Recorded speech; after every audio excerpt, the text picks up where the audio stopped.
Bonjour mesdames, messieurs. Au micro de Radio Shalom, Charles Lugassi, il sera question à l'émission Les délices du Shabbat.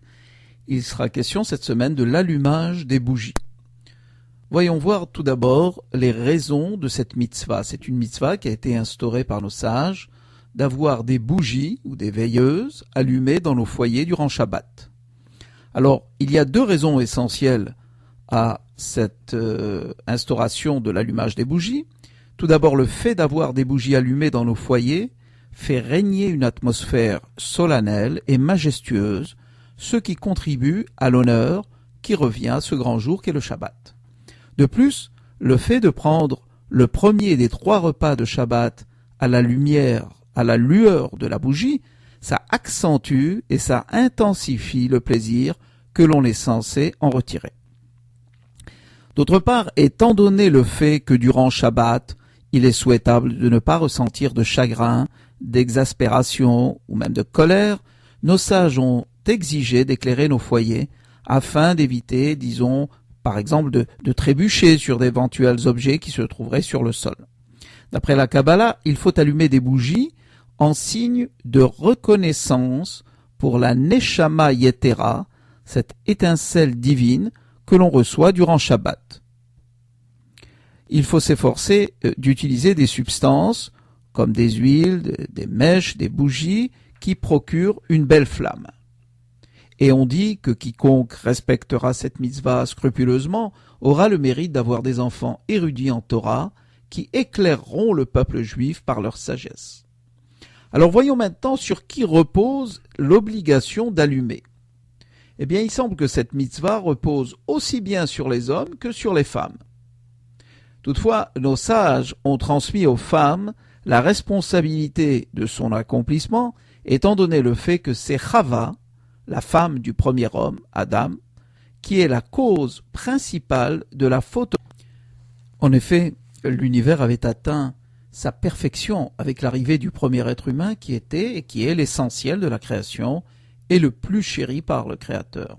Alors Adam était comparé à la lumière du monde, sa sagesse était comparée au soleil. En ayant fauté, Adam a fait abattre sur l'univers tout entier, et plus particulièrement sur lui-même, une imperfection et une obscurité n'ayant pas encore disparu jusqu'à nos jours. C'est la raison pour laquelle les femmes doivent s'efforcer de réparer cette faute en accomplissant la mitzvah de Hadlakat Nerot, l'allumage des bougies, au moment de la faute originelle. Le mari devra donc laisser sa femme allumer les bougies du Shabbat, même s'il a un désir ardent d'accomplir cette action grandement méritoire. Il lui sera possible cependant de participer activement à cette mitzvah de plusieurs façons, en préparant les mèches et en versant l'huile dans des chandeliers, en plaçant les bougies, en allumant la lumière dans une pièce de la maison au moment de l'allumage. Il va sans dire qu'il ne devra pas faire la bénédiction sur cet allumage, et en informant sa femme que l'heure de l'allumage est arrivée. Si la femme ne se trouve pas à la maison pour Shabbat, elle aura l'obligation d'allumer les bougies avec bénédiction, reposera cette fois-là sur le mari. S'il y a des invités à la maison qui ont également l'obligation d'allumer, ils le feront dans leur chambre ou à la cuisine, et le mari allumera dans la salle principale où l'on prend les repas du Shabbat. Si le mari et la femme ne se trouvent pas à la maison, l'allumage se fera en priorité par l'une des filles, qui aura atteint l'âge de la bat mitzvah, donc 12 ans, et les frères se trouvant à la maison remplaceront le père précédemment. Les garçons et les filles demeurant encore au domicile de leurs parents, et qui sont à leur charge, ne sont pas tenus d'allumer les bougies de Shabbat. L'allumage de la maman acquitte toute la famille de l'obligation d'avoir une maison éclairée durant Shabbat. Dans certaines communautés, les filles, dès leur plus jeune âge, ont l'habitude d'allumer les bougies de Shabbat en plus de celles qui sont allumées par les parents. Il est important de savoir que dans cette éventualité, il ne faut pas qu'elles récitent la bénédiction. Cependant, dans certaines communautés, on a tout de même l'habitude de faire réciter la bénédiction aux jeunes filles. Comment allumer lorsqu'on ne se trouve pas chez soi, et ça peut arriver fréquemment à certaines personnes, un couple qui se fait inviter, disons, ne devrait plus avoir l'obligation d'allumer les bougies de Shabbat étant donné le fait qu'il y a déjà des bougies allumées chez la famille qui les accueille. Mais étant donné le fait qu'il y a 2 raisons à cette mitzvah, il faudra allumer des bougies dans la chambre à coucher qui leur aura été réservée. Et en effet, il y a toujours le risque de trébucher si cette chambre est obscure. Ce n'est pas le cas de nos jours, étant donné qu'on a l'électricité.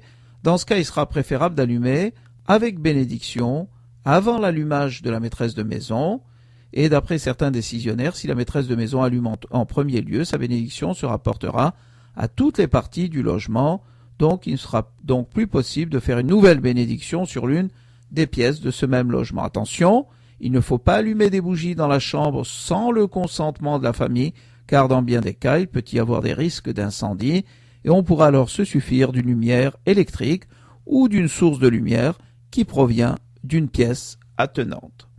Donc, ainsi s'achève pour cette semaine les délices du Shabbat. Il aura été question donc de l'allumage des bougies, mais attention, toute la question de l'allumage des bougies n'ayant pas été abordée au cours de cette émission, la semaine prochaine, nous poursuivrons avec les autres motifs et raisons, et vous verrez que c'est également passionnant.